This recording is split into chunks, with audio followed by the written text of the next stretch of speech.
Opinion Tamil பார்வையாளர் அனைவருக்கும் வணக்கம். நான் உங்கள் யாசேர். பாஜக மாநில தலைவர் அப்படின்ற பதவியை அண்ணாமலை கிட்ட இருந்து பறிச்சாரு எடப்பாடி பழனிசாமி அவர்கள். சரி, மாநில தலைவர் பொறுப்பு தான் போச்சு, நமக்கு தேசிய பொறுப்பு கொடுப்பாங்க அப்படின்னு சொல்லி எதிர்பார்த்தா அதையும் பாஜக தரவே இல்லை. சரி, தேசிய பொறுப்பு தான் தரல, ராஜ்யசபா உறுப்பினராவது மாற்றுவாங்க அப்படின்னு சொல்லி பார்த்தா அந்த பொறுப்பையும் பாஜக தரல. சரி, எல்லாம் போகட்டும், 2026 சட்டமன்ற தேர்தலையாவது நம்மளுக்கு வாய்ப்பு கொடுப்பாங்க அப்படின்னு சொல்லி அண்ணாமலை காத்திருந்தா இன்னைக்கு அதுவும் அண்ணாமலைக்கு கிடையாது அப்படின்னு சொல்லி சமயம் பார்த்து நேரம் பார்த்து பழிக்கு பழி வாங்கியிருக்கிறாங்க எடப்பாடி பழனிசாமி அவர்களும் நயினார் நாகேந்திரன் அவர்களும். ஆமாங்க, அண்ணாமலைக்கு சீட் என்பது கிடையாது. பாஜகவுக்கு ஒதுக்கப்பட்ட 27 தொகுதியில் ஒரு தொகுதியை தவிர அண்ணாமலைக்கு எந்த தொகுதியும் சூட் ஆகாது. அந்த ஒரு தொகுதியுமே வானதி சீனிவாசன் தட்டிட்டு போயிட்டாரு. அண்ணாமலையோட கதை தான் இப்படி இருக்குன்னு பார்த்தா பாஜகவுடைய முதல் வேட்பாளரே நேற்றைக்கு காலியா இருக்கிறாரு. பாஜகவுக்கு ஒதுக்கப்பட்ட 27 தொகுதியிலுமே ஒரு தாமரையாவது மலருமா அப்படின்னு சொல்லி ஆய்வு பண்ணியிருக்கோம். அந்த ஆய்வு தான் இந்த வீடியோவில் ஒவ்வொரு தொகுதியாக விரிவாக பார்க்க போறோம். இந்த வீடியோவை முழுமையா பாருங்க. மறக்காம உங்களுடைய ஒப்பீனியன் தமிழ் சேனலை சப்ஸ்கிரைப் பண்ணிக்கோங்க. கோவை மாவட்டத்தில் இருக்கக்கூடிய சிங்காநல்லூர் தொகுதியை தான் அண்ணாமலை அவர்கள் ரொம்பவுமே விரும்பி வேலை பார்த்துக்கிட்டு இருந்தாரு. தன்னோட சொந்த மாவட்டமான கரூர்ல நம்மளால ஜெயிக்க முடியாது, அங்க செந்தில் பாலாஜி அவர்கள் இருக்கிறாரு. கோயம்புத்தூர்ல 2024 தேர்தலில் நமக்கு 2வது இடமாவது கிடைச்சிச்சு. இந்த முறை அதிமுகவுடைய ஆதரவோட நம்ம ஒரு எம்எல்ஏவாத மாறிடலாம் அப்படின்னு சொல்லி ரொம்ப கனவுகளோட சிங்காநல்லூர் தொகுதியை குறி வச்சு வேலை பார்த்தாரு அண்ணாமலை. ஆனா பாஜகவுக்கு ஒதுக்கப்பட்ட 27 தொகுதியில சிங்காநல்லூர் தொகுதி என்பது இல்லவே இல்லை. இது அண்ணாமலைக்கு மிகப்பெரிய ஆப்பாக மாறி இருக்கு. ஏன்னா கோவை வடக்கு தொகுதி 1 மட்டும்தான் கோயம்புத்தூர் மாவட்டத்தில் கொடுக்கப்பட்டிருக்கு. அந்த கோவை வடக்கு தொகுதியுமே வானதி சீனிவாசன் ஆல்ரெடி புக் பண்ணிட்டாங்க. கோவை தெற்குல அவங்க போட்டியிட்டது, இந்த முறை எனக்கு கோவை வடக்கு வேண்டும் என்று முன்னாடியே சொல்லி அதை உறுதி பண்ணதுனால அந்த தொகுதியுமே அண்ணாமலைக்கு கிடைப்பதற்கான வாய்ப்பு என்பது இல்லவே இல்லை. அப்போ எடப்பாடி பழனிசாமி அவர்களை தற்கூரி தவளை அப்படின்னு சொன்னதாக இருக்கட்டும், நயினார் நாகேந்திரன் அவர்களுடைய 4 கோடி பணத்தை சிக்க வச்சதே அண்ணாமலை தான் அப்படின்ற குரல் அந்த கட்சியிலே ஒலிப்பதாக இருக்கட்டும், நயினார் நாகேந்திரன் அவர்கள் வெளியிட்ட அறிக்கை, தொகுதி பொறுப்பாளர் நியமிச்ச அறிக்கை வெளியிட்ட அப்பாவுக்கு உடம்பு சரியில்லை அப்படின்னு சொல்லி அந்த அறிக்கையை வாபஸ் வாங்க வச்ச கோபமா இருக்கட்டும், நேரம் பார்த்து சமயம் பார்த்து எடப்பாடி பழனிசாமி அவர்களும் நயினார் நாகேந்திரன் அவர்களும் ஸ்கெட்ச் போட்டு அண்ணாமலையை காலி பண்ணியிருக்கிறாங்க. அப்போ அண்ணாமலைக்கு இந்த முறை எம்எல்ஏ சீட் என்பது கிடைக்கவே கிடைக்காது. ஏன்னா மற்ற 26 தொகுதியிலையுமே அண்ணாமலை நிற்பதற்கான சான்சஸ் ரொம்ப ரொம்ப கம்மியாக இருக்கு. எந்த கட்சிக்காக பொய்களை அடுக்கி வாய் பேசினாரோ, எந்த கட்சிக்காக மிகப்பெரிய அளவுக்கு வார் ரூமெல்லாம் வச்சு செட் பண்ணி வேலை பார்த்தாரோ அந்த கட்சியே இன்னைக்கு அண்ணாமலையை முற்றும் முதலுமாக காலி பண்ணியிருக்கு அப்படின்றதான் யதார்த்த உண்மை. அண்ணாமலை கதை இப்படி இருக்கு அப்படின்னா பாஜகவுடைய முதல் வேட்பாளரை நேற்றைக்கு காலியா இருக்கிறார். ஆமாங்க, பாஜகவுக்கு 27 தொகுதி அதிமுக கொடுத்தாங்க. 27 தொகுதியுடைய பட்டியல் என்பது வெளியாயிருச்சு. ஆனா வேட்பாளர் யார் என்பதை அறிவிக்கவே இல்லை. தேசிய தலைமை தான் அறிவிப்பாங்க. ஆனா அதற்கு முன்பே நேற்றைக்கு எடப்பாடி பழனிசாமி அவர்கள் மயிலாப்பூர்ல தன்னுடைய பிரச்சாரத்தை ஆரம்பிக்கிறார் என்பதற்காகவே வாண்டடா போய் வண்டியில் இருக்கிறாரு இந்த தமிழிசை. தேசிய தலைமை வேட்பாளராக அறிவிக்காத போது இவர் தன்னைத்தானே வேட்பாளராக கருதி கொண்டு எடப்பாடியோடு சேர்ந்து பிரச்சாரம் பண்ணது இன்னைக்கு பாஜகவுக்கு மிகப்பெரிய முக சுளிப்பை ஏற்படுத்தியிருக்கான். இது குறித்து தமிழிசை அவர்கள்ட்ட கேட்கும்போது, நான் ஏற்கனவே நாடாளுமன்ற தேர்தலில் தென் சென்னை வேட்பாளராக போட்டியிட்டேன், அந்த அடிப்படையில் என்னை கூப்பிட்டாரு, நான் போய் அந்த வேனில் நின்னேன் அப்படின்னு சொல்லி விளக்கம் கொடுத்தாலும் கூட தமிழிசை அவர்கள் மீது கடுப்புல இருக்கிறாங்க தேசிய தலைமை. ஏற்கனவே அவருக்கு எந்த பொறுப்புமே கொடுக்கவே இல்லை. ஆளுநர் பதவி விட்டுட்டு வந்தவருக்கு இங்க தமிழ்நாட்டில் ஒரு பொறுப்பும் இல்லை. அது போக சந்திரபாபு நாயுடைய பதவியேற்பு விழாவிலேயே மேடையில் வைத்துக்கொண்டே தமிழிசைய மிகப்பெரிய அளவுக்கு கடுப்பாய் கோபத்துல அமித்ஷா அவர்கள் திட்டின அந்த வீடியோ காட்சிகள்லாம் நம்ம பார்த்துருக்கோம். நிலைமை அப்படி இருக்க இவர் எடப்பாடி பழனிசாமி அவர்களுக்கு துணை போகிவிட்டார், எம்எல்ஏ ஆக வேண்டும் என்பதற்காக கட்சியுடைய அந்த விதிமுறையை மீறி விட்டார் அப்படின்ற குற்றச்சாட்டு இப்போவே தேசிய தலைமைக்கு தமிழிசைக்கு எதிராக பறக்கப்படுதான். இதனால மயிலாப்பூர் தொகுதியில தமிழிசை அவர்களுக்கு வாய்ப்பு கிடைக்குமா அப்படின்றத கேள்விக்குறியாக மாறி இருக்கு. ஒருவேளை வாய்ப்பு கிடைச்சா எடப்பாடி பழனிசாமி அவருடைய கைதான் பாஜகவிலும் ஓங்கி இருக்கிறது அப்படின்றதை காட்டுவதாக மாறும். அமித்ஷா ஒரு டம்மி அப்படின்றத தமிழ்நாட்டு மக்கள் பேசுபொருளாக மாத்திடுவாங்க. அப்போ பாஜகவுடைய முதல் வேட்பாளரே இன்னைக்கு கேள்விக்குறியாக மாறி இருக்கிறாங்களா? நயினார் நாகேந்திரன் கதைக்கு வருவோம். திருநெல்வேலி தொகுதியில இந்த முறை போட்டியிட்டா நமக்கு வெற்றி வாய்ப்பு கம்மி என்பதற்காக சாத்தூர் தொகுதியை குறிப்பிட்டு வாங்கியிருக்கிறார் நயினார் நாகேந்திரன். சாத்தூர் தொகுதியை பொறுத்த வரைக்கும் சிட்டிங் எம்எல்ஏவாக திமுக கூட்டணி எம்எல்ஏ தான் இருக்கிறாரு. ஆனா அதற்கு முன்பு நடந்த தேர்தலில் அதிமுக வெற்றி பெற்றிருக்கிறாங்க. அதிமுக வெற்றி பெற்றிருந்தாலும் கூட சொற்ப வாக்குகள் வித்தியாசத்துல தான் என்பது வித்தியாசம் இருக்கு. 2006ஆம் ஆண்டு அங்க அமைச்சராக இருந்த KKSSR போட்டியிட்டாரு. இந்த முறையும் KKSSR அந்த தொகுதியில இறக்குனா நயினார் நாகேந்திரன் சோழி முடிஞ்சிடும். நயினார் நாகேந்திரன் பொறுத்த வரைக்கும் அவரை கண்டிப்பாக தோற்கடிக்க வேண்டும் என்று திமுக தலைமை ஸ்கெட்ச் போட்டிருக்கிறாங்க. கூட்டணியாக இருந்தா கூட்டணி கட்சி தலைவர் இறங்குவாங்க, அல்லது அமைச்சர்களையோ திமுகவுடைய வலுவான கேண்டிடேட்டையோ இறக்குவதற்கான வாய்ப்பு என்பது இருக்கு. நயினார் நாகேந்திரன் இந்த தொகுதியில தப்பி பிழைப்பதே கடினம் அப்படின்றதுதான் இன்னைக்கு அந்த தொகுதியுடைய நிலைமையாக இருக்கு. கோவை வடக்கை பொறுத்த வரைக்கும் அதிமுகவுடைய சிட்டிங் எம்எல்ஏ அம்மன் அர்ஜுனன் இருக்கிறாரு. ஏற்கனவே இவர் பாஜகவில் இணைய போகிறார் அப்படின்ற வதந்தியெல்லாம் பரப்பி எல்முருகன் கடைசி வரைக்கும் காத்திருந்து இந்த நிகழ்ச்சியை நாங்கள் ரத்து செய்கிறோம் அப்படின்னு சொல்லிட்டு ரத்து செய்து ஓடுனதெல்லாம் நம்ம பார்த்தோமா இல்லையா? அந்த அதிமுகவுடைய சிட்டிங் எம்எல்ஏ தொகுதியை தான் இன்னைக்கு பாஜக கொடுத்திருக்கிறாங்க. காரணம் வானதி சீனிவாசன். கோவை தெற்குல இந்த முறை திமுகவை நேரடியாக இறங்கும் என்பதை கருத்தில் கொண்டு தொகுதியை மாறிடுவோம் அப்படின்னு சொல்லிட்டு கோவை வடக்க முன்னாடியே அவர் கேட்டிருந்தாரு. இப்ப அண்ணாமலையுமே கோவை வடக்க கேட்பதாக தகவல். ஏன்னா அவருக்கு சிங்கானல்லூர் தொகுதி பட்டியலில் இல்லை. அப்ப 2 பேர்ல யாருக்கு இந்த தொகுதி கிடைக்க போகுது அப்படின்ற பட்சத்துல வானதிக்கு தான் சிட்டிங் எம்எல்ஏ என்ற பொறுப்புல அதிகமான கூடுதல் வாய்ப்பு என்பது இருக்கு. ஆனா இந்த தேர்தல்ல வானதியால வெல்ல முடியுமா?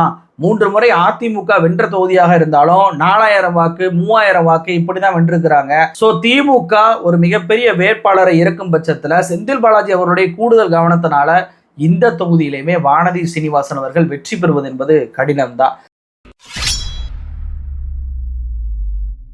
அப்போ மயிலாப்பூர் காலி, இன்னொரு பக்கம் சாத்தூர் காலி, கோவை வடக்கும் காலியா? அடுத்து தளி தொகுதி. இந்த தளி தொகுதியை பொறுத்த வரைக்கும் அங்க கம்யூனிஸ்ட் எம்எல்ஏ தான் சிட்டிங் எம்எல்ஏ. சிபிஐ எம்எல்ஏ மிகப்பெரிய அளவுக்கு அங்க வெற்றி பெற்றாங்க. அந்த தொகுதியிலேயுமே பாஜக வெற்றி பெறுமா அப்படின்றது மிகப்பெரிய கொஸ்டின் மார்க் தான். அடுத்து ஊட்டியை பொறுத்த வரைக்கும் சிட்டிங் எம்எல்ஏவாக காங்கிரஸ் எம்எல்ஏ இருக்கிறார். இந்த தொகுதியில நேரடியாக திமுக இறங்குனா பாஜக கண்டிப்பாக வெல்ல முடியாது. ஏன்னா அவினாசி தொகுதியில் போட்டியிட்ட தனபாலுக்கு இந்த முறை சீட் என்பது இல்லை. அவருடைய மகனும் தாவே கலப்பை சேர்ந்துட்டார். அப்படின்றப்போ அதிமுகவினர் எந்த அளவுக்கு இந்த ஊட்டி தொகுதியில வேலை பார்ப்பாங்க அப்படின்றது மிகப்பெரிய $1 மில்லியன் கேள்விதான். அடுத்த தொகுதி திருப்பூர் தெற்கு தொகுதியை பொறுத்த வரைக்கும் அங்க செல்வராஜ் அப்படின்ற சிட்டிங் எம்எல்ஏ தான் இருக்கிறாரு. இந்த தொகுதியை பொறுத்த வரைக்கும் நிறைய வட இந்தியர்களுடைய வாக்குகள் என்பது இருந்தாலும் கூட இந்த தொகுதி பாஜக 2016 2011 பாயிண்ட் மணி என்பவர் தான் போட்டி போட்டிருக்கிறார். பெருசாக வாக்குகள்லாம் வாங்கவே இல்லை, சொற்ப வாக்குகள் தான் இருக்கிறாரு. மார்க்சிஸ்டை பொறுத்த வரைக்கும் ஒரு முறையும், அதிமுக ஒரு முறையும், திமுக ஒரு முறையும் வெற்றி பெற்றிருக்கிறாங்க. திருப்பூர் தெற்கு தொகுதியை பொறுத்த வரைக்கும் இந்து முன்னணியுடைய தலைவருடைய பையன் இந்த தொகுதியில போட்டியிடுவதற்கான வாய்ப்பு என்பது இருப்பதாக தெரியுது. இந்த தொகுதியுமே அண்ணாமலை குறிவைக்கிறார். ஆனா அண்ணாமலைக்கு வாய்ப்பு என்பது ரொம்ப ரொம்ப கம்மி தான். இந்த தொகுதியிலேயுமே மீண்டும் திமுக எம்எல்ஏ வெற்றி பெறுவதற்கான வாய்ப்பு தான் இருக்கு. அடுத்து கந்தரவக்கோட்டை மார்க்சிஸ்ட் கம்யூனிஸ்ட் கட்சியுடைய சிட்டிங் எம்எல்ஏ தான் இந்த தொகுதியில் இருக்கிறாரு. சின்னதுரை எம்எல்ஏ ரொம்ப ரொம்ப எளிமையான எம்எல்ஏ, ஏழையாக இன்றும் இருக்கக்கூடிய ஒரு எம்எல்ஏ அப்படின்னா சின்னத்துறை எம்எல்ஏ தான். 2016 2011 அதிமுக வெற்றி பெற்றும் அந்த தொகுதியை பிஜேபி கொடுத்ததுனால மீண்டும் அங்க திமுக கூட்டணி வெற்றி பெறுவதற்கான வாய்ப்பு இருக்கு. அடுத்து புதுக்கோட்டை தொகுதி. இங்க திமுகவுடைய எம்எல்ஏ தான் சிட்டிங் எம்எல்ஏ. இந்த தொகுதியை பொறுத்த வரைக்கும் மாநிலங்களவை உறுப்பினராக இருந்த MM அப்துல்லா அவர்களுக்கான வாய்ப்புகள் என்பது இருப்பதாக சொல்லப்படுது. கார்த்திக் தொண்டைமான் அதிமுக இருந்து விலகி திமுக இணைந்திருப்பது கூடுதல் பலம். இந்த தொகுதியை பொறுத்த வரைக்கும் 2016 இருக்கட்டும் 2021 தேர்தலாக இருக்கட்டும் திமுக தான் ஜெயிச்சாங்க. இந்த முறையும் திமுக வெற்றி பெறுவதற்கான வாய்ப்பு என்பது தான் இருக்கு. அடுத்து திருப்பத்தூர் தொகுதி சிவகங்கை மாவட்டத்தில் அமைச்சர் பெரிய கருப்பன் அவர்களுடைய தொகுதியை பாஜக கொடுத்துருப்பாங்க. வேற ஆப்ஷனே இல்லை. அந்த தொகுதியில படுதோல்வி தான் பாஜக அடைய போகுது. மதுரை தெற்கு தொகுதி சிட்டிங் எம்எல்ஏவாக திமுக கூட்டணி எம்எல்ஏ மதிமுகவுடைய எம்எல்ஏ இருக்கிறார். அங்கே அதிமுக 1 கம்யூனிஸ்ட் 1, அதே போல மதிமுக ஒரு தடவை வெற்றி பெற்றிருக்காங்க. பாஜகவை பொறுத்த வரைக்கும் இந்த தொகுதியில கடந்த 10 வருடமாகவே சௌராஷ்டிர சமூகத்தில் இருக்கக்கூடிய மகாலட்சுமி என்பவர் மிகப்பெரிய அளவுக்கு ஒர்க் பண்ணிக்கிட்டு இருக்கிறாரு. ஆனா இந்த தொகுதியை ராமசீனிவாசனுக்கு கொடுத்துடலாம் அப்படின்னு சொல்லிட்டு பிளான் பண்ணதுனால இந்த தொகுதியுமே மிகப்பெரிய ஆப்பாக பாஜகவுக்கு மாறப்போகுது. அடுத்து திருச்செந்தூர் தொகுதி சொல்லவே தேவையில்ல. அமைச்சர் அனிதா ராதாகிருஷ்ணன் அவருடைய தொகுதி. இந்த தொகுதியில சரத்குமாரை தான் இறக்கிவிட போறாங்க அப்படின்ற பேச்செல்லாம் இருக்கு. இந்த தொகுதியில் யார் போட்டியிட்டாலுமே பாஜக காலி அப்படின்றது தெரியுமா? வாசுதேவ நல்லூர் சிட்டிங் எம்எல்ஏவாக மதிமுக எம்எல்ஏ இருக்கிறார். இந்த தொகுதியை பொறுத்த வரைக்கும் அதிமுக இதில் சில நேரங்களில் வெற்றி பெற்றிருந்தாலும் கூட அதிமுகவில் வெற்றி பெற்ற மனோகரன் எம்எல்ஏ, முன்னாள் எம்எல்ஏ தாவேகால போய் சேர்ந்துட்டாரு. அப்போ தாவேகால போய் சேர்ந்ததுனால அதிமுகவுக்கு வேலை பார்ப்பதற்கு ஆள் இல்லை.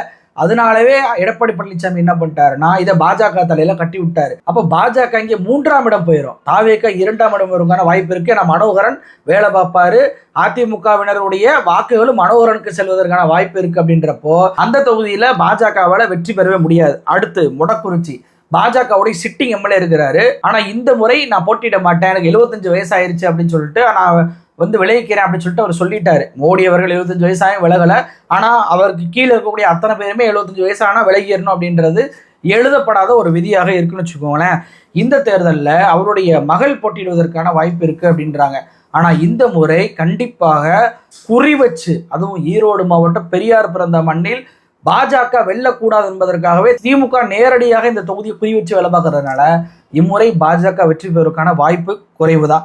ராதாபுரம் சபாநாயகராக இருக்கக்கூடிய அப்பாவு அவர்களுடைய தொகுதி, இந்த தொகுதியில அதிமுக சார்பாக இன்பதுரை போட்டிட்டாரு. இப்போ அவரு எம்பியாக போயிட்டாரா, அப்ப ஆள் இல்லை, அந்த தொகுதியை பாஜக கிட்ட கொடுத்துட்டாங்க.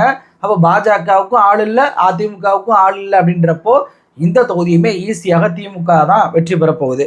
விளவங்கோடு காங்கிரஸ் எம்எல்ஏ சிட்டிங் எம்எல்ஏவாக இருக்கிறார். இந்த தொகுதியோட எம்எல்ஏவாக இருந்த விஜயதரணி தான் காங்கிரஸ்ல இருந்து பிஜேபிக்கு போய் சேர்ந்தாரு, பதவியை ராஜினாமா பண்ணிட்டு. இடைத்தேர்தலில் அவருக்கு சீட்டு கொடுப்பாங்கன்னு எதிர்பார்த்தாரு, கொடுக்கவே இல்லை. கட்சியில பதவியும் இல்லை, எம்எல்ஏவும் இல்லை. அப்ப இந்த முறை அவர் கொடுப்பதற்கான வாய்ப்பு என்பது இருக்கு. ஏன்னா அவர் எல்முருகன் தலைமையில போய் இணைஞ்சாரு, அண்ணாமலை தலைமையில இணையல அப்படின்ற கோபத்தினாலதான் அண்ணாமலை விஜயதரணியை பழி வாங்கிட்டு இருந்தாரு. இப்ப அண்ணாமலையோட எதிரணியாக நயினார் நாகேந்திரன் மாறி இருப்பதனால இந்த முறை விஜயதரணி அவர்களுக்கு சீட்டு கிடைப்பதற்கான வாய்ப்பு இருக்கு. ஆனால் அந்த இடத்தில் விஜயதரணியால வெற்றி பெற முடியாது. ஏன்னா அண்ணாமலையோட ஆதரவாளர்கள் விஜயதரணிக்கு வேலை பார்க்க மாட்டாங்க. அடுத்து ஆவடி அமைச்சர் நாசர் அவர்களுடைய தொகுதி. இந்த தொகுதியை பொறுத்த வரைக்கும் 2011 2016 அதிமுக தான் வெற்றி பெற்றாங்க. 2011 வந்துட்டு அதிமுகவுடைய அப்துல் ரஹீம் என்பவர் வெற்றி பெற்றார். அப்ப என்ன, சிறுபான்மை மக்கள் அதிகமா இருக்கக்கூடிய ஒரு தொகுதி. அந்த தொகுதியில் அதிமுக நின்று வெற்றி பெற்றிருக்கு. ஆனா பாஜகவுடைய தாமரையை போய் நிப்பாட்டினா வெற்றி பெற முடியுமா? அமைச்சர் நாசருடைய வெற்றி மிக எளிதாக மாறி இருக்கு. 2016 கமல்ஹாசனுடைய மக்கள் நீதி மையம் அந்த தொகுதியில மட்டும் பாத்தீங்கன்னா 17,000 ஓட்டு வாங்கி இருக்கிறாங்க. இந்த தொகுதியில தான் மாஃபோய் பாண்டியராஜன் போட்டியிட்டாரு. ஆனா அதிமுகவுக்கு ஒதுக்காம பாஜகவுக்கு ஒதுக்கினால இந்த தொகுதியில் பாஜக மண்ணக்கவும். அடுத்து திருவண்ணாமலை அமைச்சர் ஏவாவேலு அவருடைய தொகுதி சொல்லவே தேவையில்ல, ஃபிளாப்பு தான். அடுத்து தஞ்சாவூர் டிகேஜி நீலமேகம், அவர் தான் தொடர்ச்சியாக இங்கே வெற்றி பெறார்.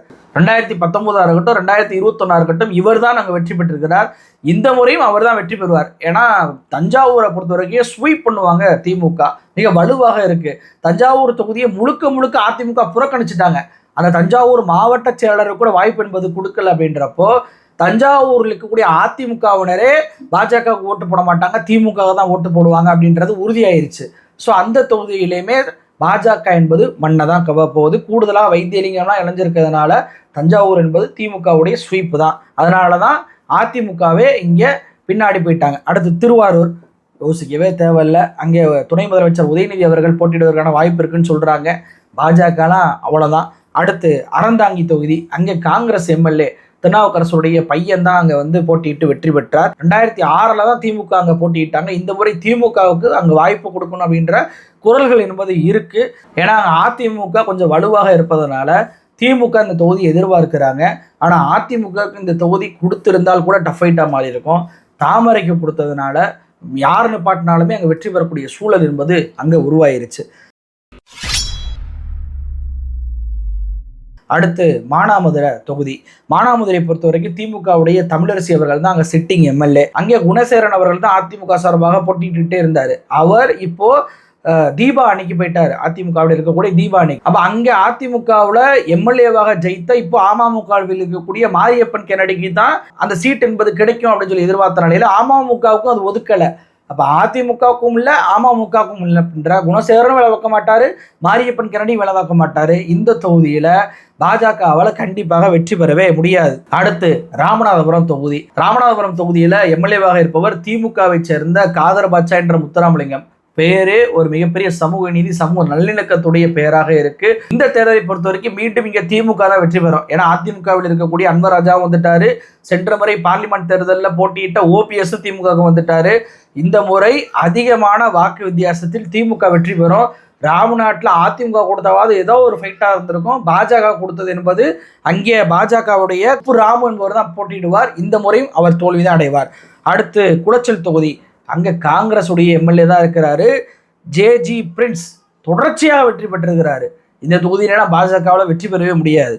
அடுத்து பத்மநாபபுரம் அமைச்சர் மனோ தங்கராஜுடைய தொகுதி, அந்த தொகுதியெல்லாம் கண்டிப்பாக பாஜகவில் வெற்றி பெறவே முடியாது. ஏன்னா 2006 இந்த தொகுதி என்பது திமுக வசம் தான் இருக்கு. அப்ப இதுவும் காலியா. அடுத்து ராசிபுரம் அமைச்சர் மதிவேந்தன் அவர்களுடைய தொகுதி, இங்க சரோஜா அவர்கள் தான் போட்டியிட்டாங்க. அதிமுக சார்பாக மினிஸ்டராக இருந்தவங்க, அவங்களுக்கு வாய்ப்பு என்பது கொடுக்கப்படலை. அப்போ அவங்க டீம் வேலை பார்க்காது, பாஜகவுக்கு ஒதுக்கிட்டாங்க. அமைச்சரை மீறி பாஜகவில் வெற்றி பெறுமா அப்படின்னா கண்டிப்பாக அதற்கு சாத்தியம் என்பதில்லை. இந்த தொகுதியும் அவுட்டு.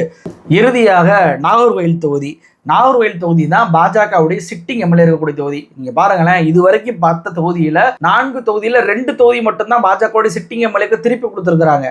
அதுல மொடக்குறிச்சி 1, நாகர்கோயில் 1. நாகர்கோயிலை பொறுத்த வரைக்கும் இந்த முறை கண்டிப்பாக காந்தி அவர்களால் வெற்றி பெற முடியாது. தாவேக்கா ஒரு பக்கம் ஓட்ட பிரிப்பாங்க, இன்னொரு பக்கம் திமுகவுடைய சுரேஷ் ராஜன் அவர்கள் இந்த தொகுதியில் இறங்குவதற்கான வாய்ப்பு இருக்கு. ஏன்னா குமரி மாவட்டத்தில் 96, 2006, 2016 இவர் எம்எல்ஏவாக மாறி இருக்கிறார் என்பதற்ப இவர் மீண்டும் களமிறக்கப்பட்டால் கண்டிப்பாக பாஜகவுக்கு அங்கே வெற்றி என்பது இந்த முறை கிடைக்காது அப்படின்றதான் யதார்த்த உண்மை. பாஜகவுக்கு ஒதுக்கப்பட்ட 27 தொகுதியில எந்த தொகுதியிலுமே தாமரை மலருமா அப்படின்ற உறுதியிட்டு சொல்ல முடியல. தெளிவாக எடப்பாடி பழனிசாமி அவர்கள் அமைச்சர் தொகுதியா பார்த்து இறக்கி விட்டாப்ல. அதாவது கட்சியினருக்கு தான் எடப்பாடி பழனிசாமி அவர்கள் துரோகம் பண்ணுவாரு அப்படின்னு சொல்லி அந்த கட்சியினருக்குள்ளேயே பேசுவாங்க. ஆனா கூட்டணி கட்சிக்கும் நான் துரோகம் தான் பண்ணுவேன் அப்படின்னு சொல்லிட்டு மிகப்பெரிய ஆப்பை இறக்கிட்டார் அப்படின்றதான் யதார்த்த உண்மையாக இருக்கு. பாஜக இல்லாத ஒரு சட்டமன்றம் தான் தமிழ்நாட்டுக்கே அழகு. இப்போ நான் வாசிச்ச இந்த 27 தொகுதியில உங்களுடைய தொகுதி இருந்தா தனிப்பட்ட முறையில் நீங்க கட்சி சார்ந்தவராக இல்லவில்லை என்றாலும் கூட, நீங்க தனிப்பட்ட கட்சி ஆதரவாளராக சார்ந்தவராக இல்லை என்றாலும் உங்களுடைய தொகுதியில பாஜக ஒருபோதும் வெற்றி பெறக்கூடாது. அதற்கான உழைப்பை தனிப்பட்ட ஒவ்வொருத்தரும் நீங்க செய்யணும் அப்படின்றது என்னுடைய வேண்டுகோளா வைக்கிறேன். தமிழ்நாட்டில் ஒருபோதும் மதவாத சக்திக்கு இடமில்லை, டெல்லி அடிமைகளுக்கும் இடமில்லை, டெல்லி ஆதிக்கவாதிகளுக்கும் இடமில்லை என்பதை இந்த சட்டமன்ற தேர்தலில் நாம ஒரு பாடமாகவே புகட்டணும் அப்படின்றதான் என்னுடைய வேண்டுகோளாக இருக்கிறது. அனைத்து மக்களுமே, தமிழ்நாட்டு மக்கள் அனைவரும் ஒன்றிணைந்து எதிர்கால சந்ததியினரை கருத்தில் கொண்டு, தமிழ்நாடு என்பது சமூக நீதி மண், சமூக நல்லிணக்க மண், இங்கே மதவாத சக்திகளுக்கு இடமில்லை என்பதை மீண்டும் ஒரு முறை அழுத்தம் திருத்தமாக இந்த 27 தொகுதியிலும் நாம் சொல்ல வேண்டும் அப்படின்றதான் என்னுடைய வேண்டுகோள். நன்றி.